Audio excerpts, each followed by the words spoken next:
Hello బావా, చెప్పరా. నువ్వు అర్జెంటుగా జాబ్ అని వచ్చా? ఎందుకు నీతో కలిసి అడుగుతుంటాక? కాదా, నాకు బిజినెస్ ఐడియా వచ్చింది. అయ్య బాబోయ్.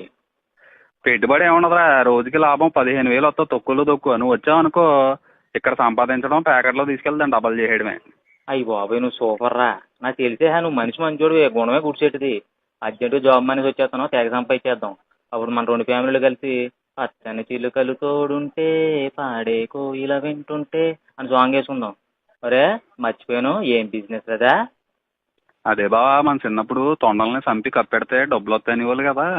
15 తొండల్ని సంపి కప్పెట్టేసాను. ఒక్కో తొండకు 1000 రూపాయలు వేసుకున్నా 15,000 వచ్చేస్తాయి. తక్కువలో తక్కువ 500 వేసుకున్నా 7,500 వచ్చేద్ది. మనం ఇంకా ఇచ్చేహే బావా. ఒరే పాపిష్నాయలా, నువ్వు మనిషి అడుగుతున్న పోతారు. నువ్వా మనిషి కూడా పుట్టలేదని నువ్వు తొండలు చంపుతావా? ఇవన్నీ కాదురా, అర్జెంటుగా రైలు ఎక్కి నాంపల్లి స్టేషన్ కాడ రాజా